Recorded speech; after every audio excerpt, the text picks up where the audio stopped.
Yangzhou fried rice is most traditional version of egg fried rice. And today we review MasterChef winner nephew Adam Liaw making it. Man bun, goatee and expensive watch. Is he the Asian Joshua Weissman? And look at his kitchen. It whiter than hospital. Hiya, how he gonna do? Let's see. Niece and nephew, Uncle Roger continuing my tour. Still got some ticket left for London, Melbourne, Bali, Taipei, Auckland, and all these cities in North America. These final tour date we're not adding anymore, so go get ticket now, link in description. So you're probably wondering why you've never heard of Yangzhou fried rice, if Yangzhou fried rice is the most famous fried rice in all of China. Well, if you're Chinese, you probably have, but if not, it's probably just called fried rice in your local... Uncle Roger liked his voice. So soothing. Is all a kind of a permutation of Yangzhou fried rice. Yangzhou is a series of these things. Chinese cleavers, obviously. Hiya, nephew Adam, just one cleaver used for everything. You get two for what? And why your cleaver so big? It's not about the size, nephew Adam. It's how you use it. Hello, aunties. The important thing to know when you're making a good Yangzhou style fried rice is that all the ingredients have to be cut really well. It's kind of a way for the cook to show off their knife work. This all correct so far, but why his kitchen so bright? It looked like he in heaven. Am I watching Bruce Almighty or something? What coming next? Spring onion or Morgan Freeman? If the most colorful thing in the kitchen is you fucked up. But you can use any different types of ingredients that you might like. I've got here some carrot, good, spring onion, some garlic. Good. No garlic. Yangzhou fried rice is Chinese style fried rice. No garlic. Garlic more for like Southeast Asian style fried rice. Like Indonesian style or Malaysian style, like what Uncle Roger make. Small mistake. Is bamboo shoot, peas. Correct. Now this is Chinese cured ham. Chinese cured ham, good for you. On a Chinese restaurant probably just uses regular leg ham or even Cantonese roast pork or even Chinese sausage, something like that, which is easier to get. But if you can get your hands on Chinese cured ham like this one, this guy really talked a lot. Full ingredient. Just say Chinese cured ham. He got whole story for one ingredient. Also some cooked chicken giblets. Nice. All of these ingredients, as you cut them up and you bite into them in the rice, it's about creating texture in the fried rice. Some prawns, some shiitake mushrooms. Nice. Prawn nice, mushroom nice. As well. Egg, of course. And of course, you have this. Rice, important part. Let's see. Cooked cold overnight in the fridge, so that it's got a chunk. Correct. Overnight leftover rice, not bad. But this rice has actually been cooked in chicken stock. It's not just cooked in water. Of course, nice chicken stock for rice. Water. You might have to add a little extra flavor. They might add some chicken powder in when they're frying the rice, which is very common. Maybe a pinch of MSG or something like that. No, not pinch of MSG. You want to use the whole fist. Niece and nephew, fisting okay if it comes to MSG.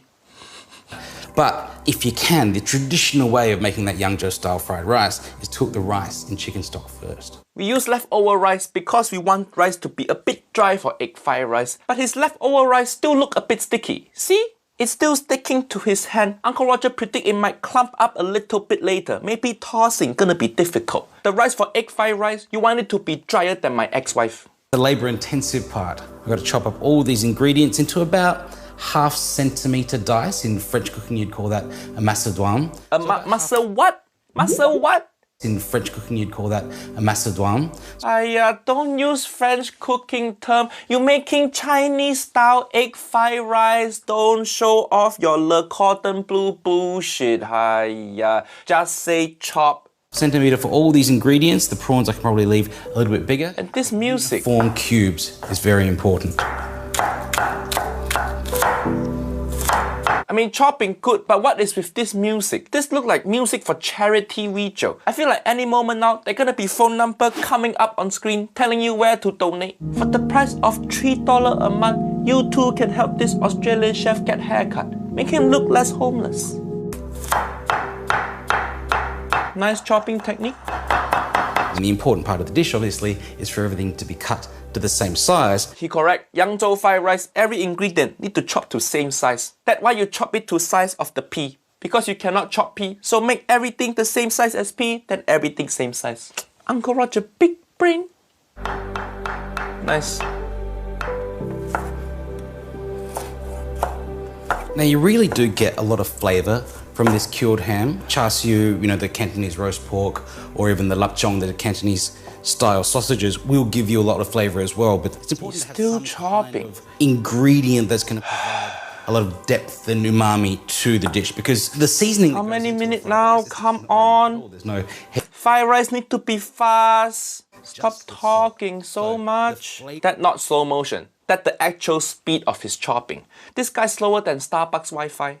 Well, but it's important to have some kind of ingredient that's going to provide a lot of depth and umami to the dish, because the seasoning that goes into a fried rice is actually not very much at all. There's no heavy sauce, there's no even soy sauce. I'm just going to season this. Okay, no soy sauce. No soy sauce actually okay for traditional Yangzhou fried rice. But like he say, make sure all your ingredients got good flavor. Otherwise your fried rice gonna be so bland. Jamie Oliver gonna serve it at his restaurant.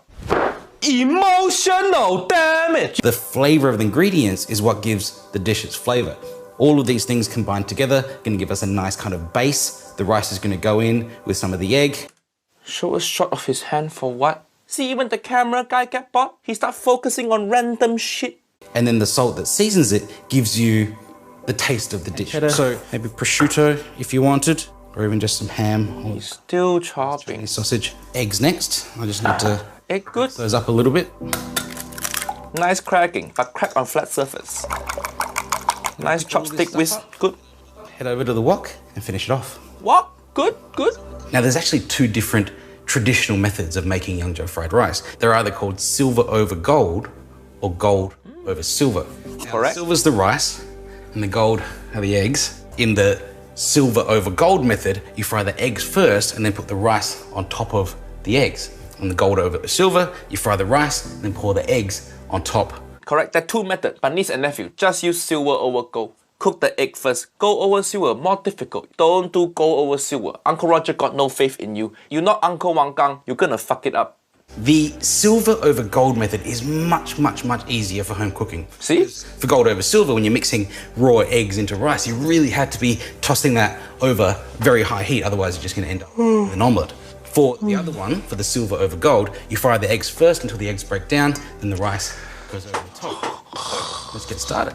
So as with all wok cooking, starts with a... Oh, he finally start cooking. What? How long? 6.5 minutes in, he finally start cooking in this cooking video. This guy takes so long, he giving me more blue ball than Auntie Esther. But the wok very nice. The smoke coming out, good heat. I'm going to add more oil when I fry the rice and eggs. Oil good. For now, we just want a bit of oil. Good amount. To hold all of these other ingredients together. Aromatics first, so the garlic. No garlic, no garlic. Remember, no garlic for Yangzhou fried rice. No spring onion, too early, nephew Adam. Okay, I know why you put spring onion in there now. Because the heat bring out spring onion flavor. That's correct. But just put at end, or your rice ready. Just put spring onion at the side of wok. The spring onion fall down, touching the side of wok. That's enough heat to bring out spring onion flavor. You put so early, it's gonna wilt. The next thing I want to add in is the cured pork, because the fat will render into that oil and give us a lot of flavor that's going to carry around correct. the rest of the dish. Then my vegetables. The chopping very good. See, very even. Good job, nephew Adam. And the prawns and chicken. Prawn, chicken, good. Peas at the end. Okay. And I'm just going to season Nice tossing. with salt. Salt, okay. That looks pretty good, so I'll take that out and set that to one side. See here? See here? This spring onion already wilting, starting to turn yellow. Hiya, what I tell you, it won't look good. Nobody want yellow spring onion. It look like it got jaundice. Now, if your wok's looking a bit dirty at this point, you can brush it out under the sink, but actually... No need to clean it. More oil going in, then in with the eggs. Egg good. Nice. Good oil. Around, Good. start to break up. Nice stirring technique. And as soon as they sort of get a little bit dry, that... Uncle Roger thinks that egg may be a bit overcooked. It a bit too dry. You want the egg a little bit wetter, then it coat the rice better. Give the rice good yellow color. Don't let your egg fried rice be whiter than Elon Musk on holiday. That's when we can put our rice in. Now the rice is going to start to absorb the oil there, so that's why Little bit clumpy. a lot of oil in. Now this is why you want day-old rice. The technique punching is really good. use the back of your wok tool to push the rice against the wok. Correct. Break it up as it gets coated in the oil, and that's going to give us nice separate grains. Salt in, as that's pretty much our only seasoning here, and then the rest of our ingredients back in. Nice, nice. Now start tossing. Toss. Toss. And that is the technique. What? You have to toss the rice, nephew Adam. Don't just use your spoon to scoop it. I think because his rice not dry enough, still a bit sticky, so he cannot toss. See what I tell you? That rice stickier than nephew Nigel's sock. Origin of pretty much every fried rice you've ever eaten.